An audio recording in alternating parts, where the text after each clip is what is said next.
The Gospel according to Matthew. Matthew 11. John the Baptist sends messengers to Jesus.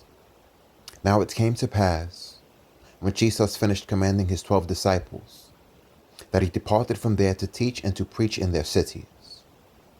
And when John had heard in prison about the works of Christ, he sent 2 of his disciples, and said to him, "Are you the coming one, or do we look for another?"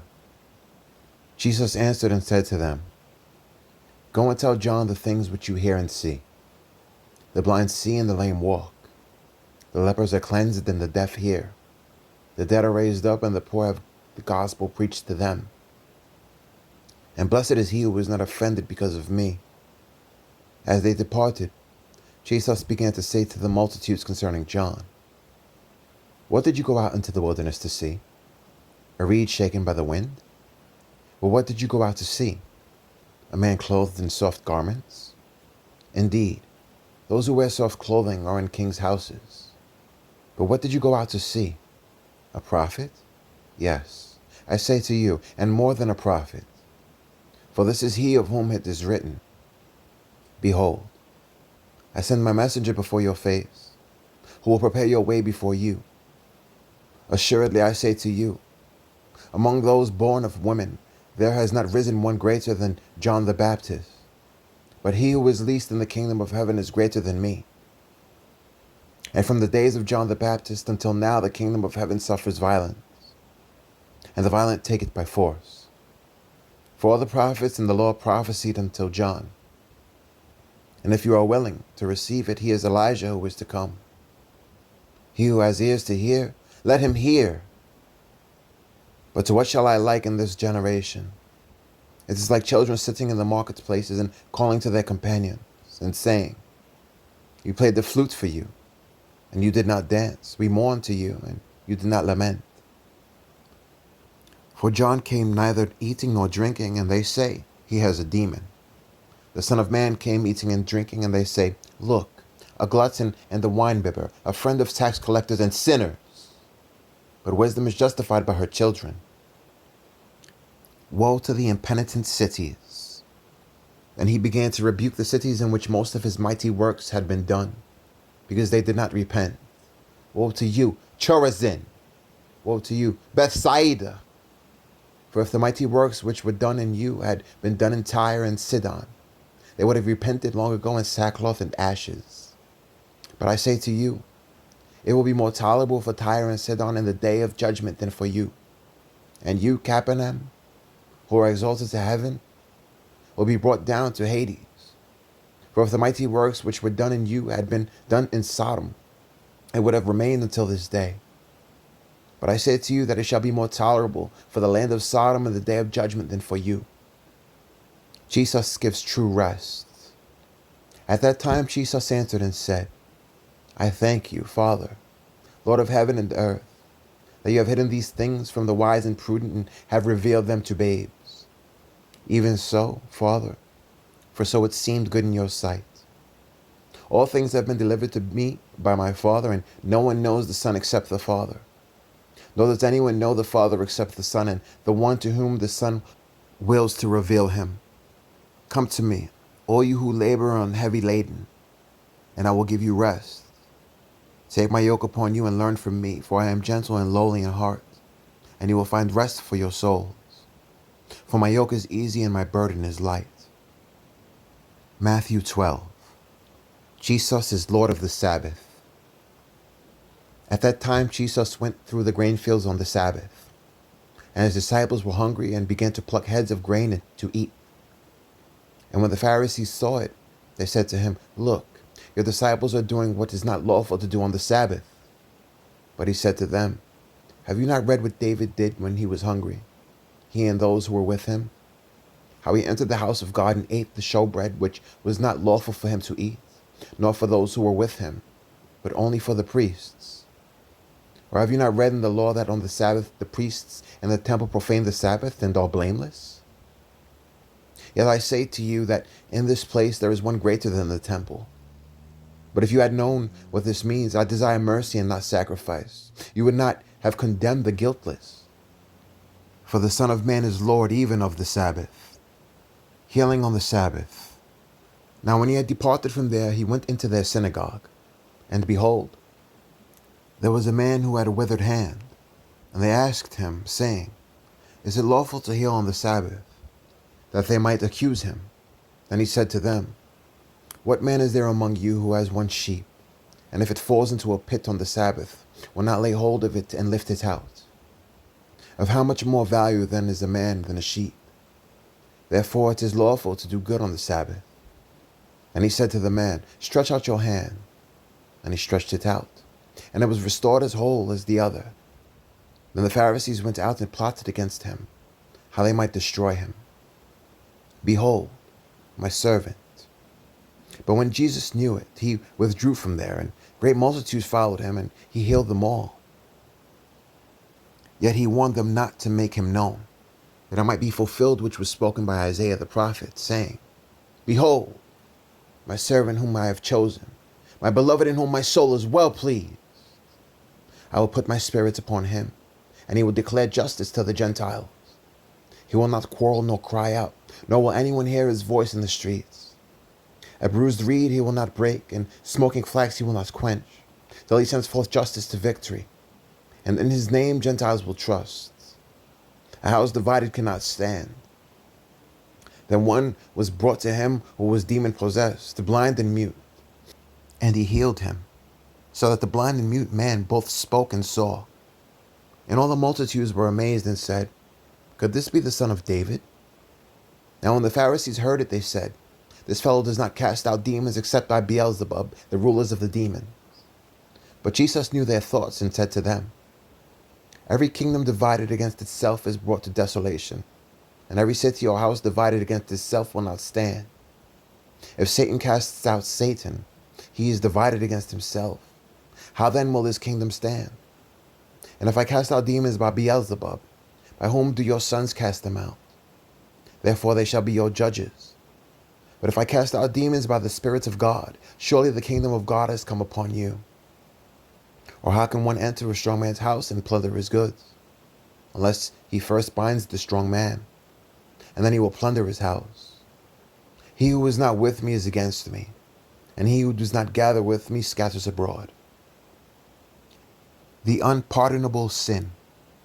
Therefore I say to you, every sin and blasphemy will be forgiven men, but the blasphemy against the Spirit will not be forgiven men. Anyone who speaks a word against the Son of Man, it will be forgiven him. But whoever speaks against the Holy Spirit, it will not be forgiven him, either in this age or in the age to come. A tree known by its fruit. Either make the tree good and its fruits good, or else make the tree bad and its fruits bad. For a tree is known by its fruit. Brood of vipers! How can you, being evil, speak good things? For out of the abundance of the heart the mouth speaks. A good man out of the good treasure of his heart brings forth good things, and an evil man out of the evil treasure brings forth evil things. But I say to you that for every idle word men may speak, they will give account of it in the day of judgment. For by your words you will be justified, and by your words you will be condemned. The scribes and Pharisees asked for a sign. Then some of the scribes and Pharisees answered, saying, Teacher, we want to see a sign from you. But he answered and said to them, An evil and adulterous generation seeks after a sign, and no sign will be given to it except the sign of the prophet Jonah. For as Jonah was 3 days and 3 nights in the belly of the great fish, so will the Son of Man be 3 days and 3 nights in the heart of the earth. The men of Nineveh will rise up in the judgment with this generation and condemn it, because they repented at the preaching of Jonah, and indeed a greater than Jonah is he. The queen of the south will rise up in the judgment with this generation and condemn it. For she came from the ends of the earth to hear the wisdom of Solomon, and indeed a greater than Solomon is he. An unclean spirit returns. When an unclean spirit goes out of a man, he goes through dry places, seeking rest, and finds none. And he says, I will return to my house from which I came. And when he comes, he finds it empty, swept, and put in order. Then he goes and takes with him 7 other spirits more wicked than himself, and they enter and dwell there. And the last state of that man is worse than the first. So shall it also be with this wicked generation. Jesus' mother and brothers sent for him. While he was still talking to the multitudes, behold, his mother and brothers stood outside, seeking to speak with him. And one said to him, "Look, your mother and your brothers are standing outside, seeking to speak with you." But he answered and said to the one who told him, "Who is my mother and who are my brothers?" And he stretched out his hand toward his disciples and said, "Here are my mother and my brothers. For whoever does the will of my Father in heaven is my brother and sister and mother." Matthew 13, the parable of the sower. On the same day, Jesus went out of the house and sat by the sea, and great multitudes were gathered together to him, so that he got into a boat and sat, and the whole multitude stood on the shore. Then he spoke many things to them in parables, saying, "Behold, a sower went out to sow, and as he sowed, some seed fell by the wayside, and the birds came and devoured them. Some fell on stony places, where they did not have much earth, and they immediately sprang up because they had no depth of the earth. But when the sun was up, they were scorched, and because they had no root, they withered away. And some fell among thorns, and the thorns sprang up and choked them. But others fell on good ground and yielded a crop, some 100-fold, some 60, some 30. He who has ears to hear, let him hear." The purpose of parables. And the disciples came and said to him, "Why do you speak to them in parables?" He answered and said to them, "Because it has been given to you to know the mysteries of the kingdom of heaven, but to them it has not been given. For whoever has, to him more will be given, and he will have abundance, but whoever does not have, even what he has will be taken away from him. Therefore I speak to them in parables, because seeing they do not see, and hearing they do not hear, nor do they understand. And in them the prophecy of Isaiah is fulfilled, which says, 'Hearing you will hear and shall not understand, and seeing you will see and not perceive. For the hearts of this people have grown dull. Their ears are hard of hearing, and their eyes they have closed. Lest they should see with their eyes and hear with their ears, lest they should understand with their hearts and turn, so that I should heal them. But blessed are your eyes, for they see, and your ears, for they hear. For assuredly I say to you that many prophets and righteous men desire to see what you see, and did not see it, and to hear what you hear, and did not hear it." The parable of the sower explained. Therefore hear the parable of the sower. When anyone hears the word of the kingdom and does not understand it, then the wicked one comes and snatches away what was sown in his heart. This is he who received seed by the wayside. But he who received the seed on stony places, this is he who hears the word and immediately receives it with joy. Yet he has no root in himself, but endures only for a while. For when tribulation or persecution arises because of the word, immediately he stumbles. Now he who receives seed among the thorns is he who hears the word. And the cares of this world and the deceitfulness of riches choke the word, and he becomes unfruitful. But he who receives seed on the good ground is he who hears the word and understands it. He who indeed bears fruit and produces, some 100-fold, some 60, some 30. The parable of the wheat and the tares. Another parable he put forth to them, saying, "The kingdom of heaven is like a man who sowed good seed in his field. But while men slept, his enemy came and sowed tares among the wheat and went his way. But when the grain had sprouted and produced a crop, then the tares also appeared.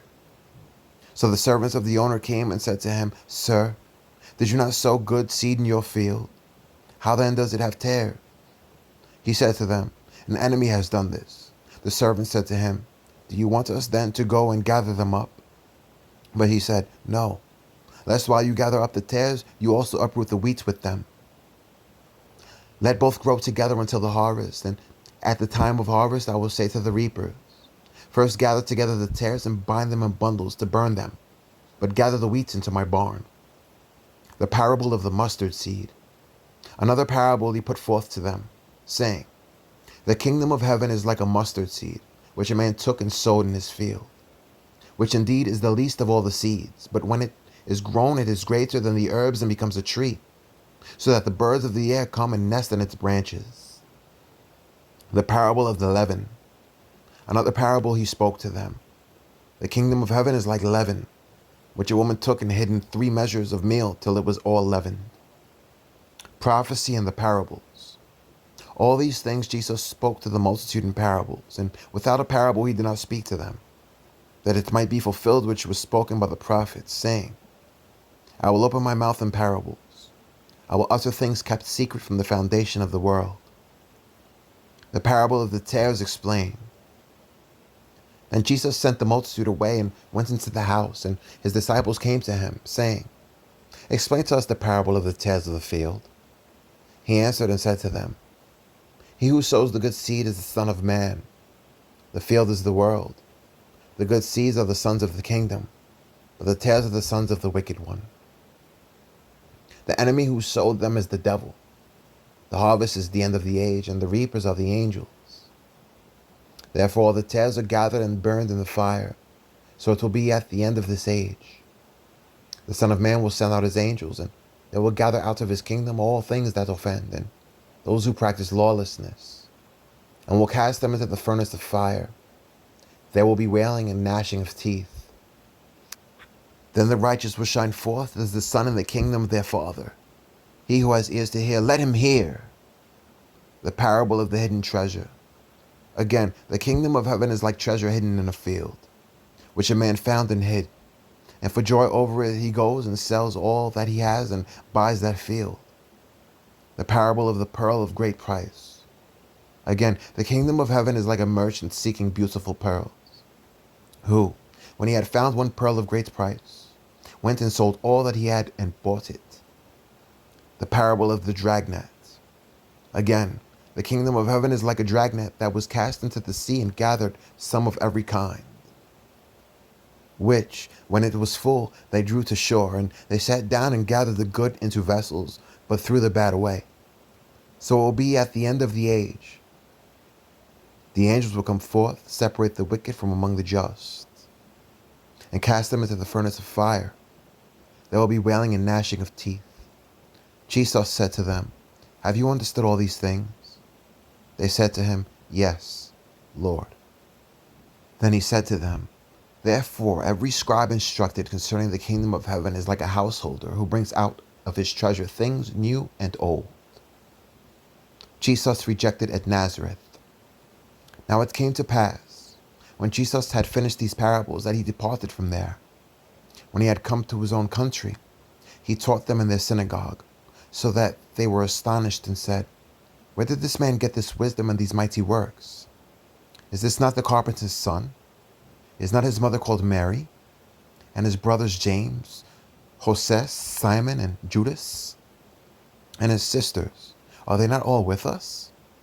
Where then did this man get all these things? So they were offended at him. But Jesus said to them, A prophet is not without honor except in his own country and in his own house. Now he did not do many mighty works there because of their unbelief. Matthew 14. John the Baptist beheaded. At that time Herod the Tetrarch heard the report about Jesus, and said to his servants, This is John the Baptist. He is risen from the dead, and therefore these powers are at work in him. For Herod had laid hold of John and bound him, and put him in prison for the sake of Herodias, his brother Philip's wife, because John had said to him, It is not lawful for you to have her. And although he wanted to put him to death, he feared the multitude, because they counted him as a prophet. But when Herod's birthday was celebrated, the daughter of Herodias danced before them and pleased Herod. Therefore he promised with an oath to give her whatever she might ask. So she, having been prompted by her mother, said, Give me John the Baptist's head here on a platter. And the king was sorry. Nevertheless, because of the oaths and because of those who sat with him, he commanded it to be given to her.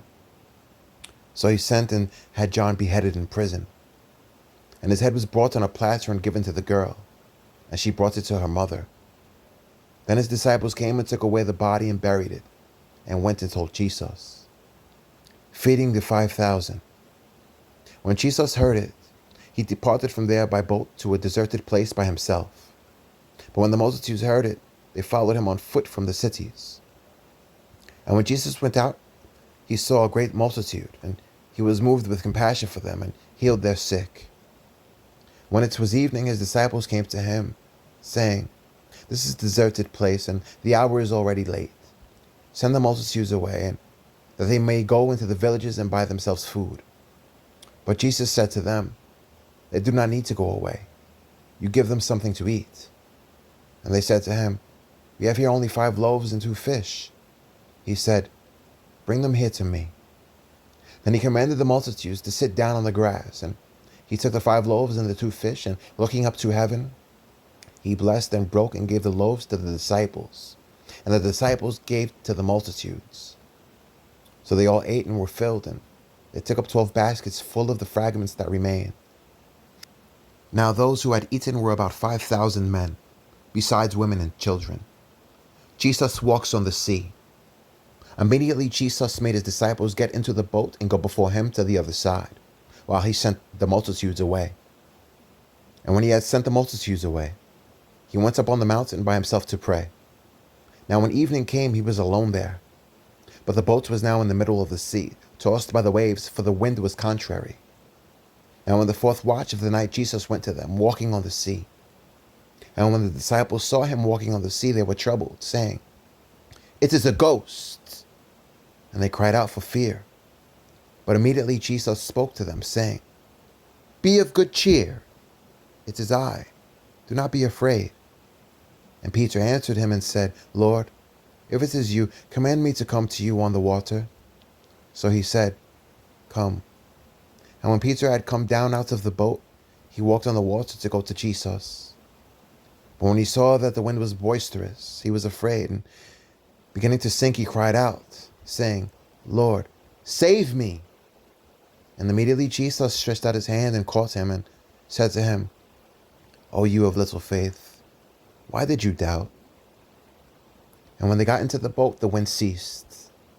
Then those who were in the boat came and worshipped him, saying, "Truly you are the Son of God." Many touch him and are made well. When they had crossed over, they came to the land of Gennesaret. And when the men of that place recognized him, they sent out into all that surrounding region, brought to him all who were sick, and begged him that they might only touch the hem of his garment. And as many as touched it were made perfectly well.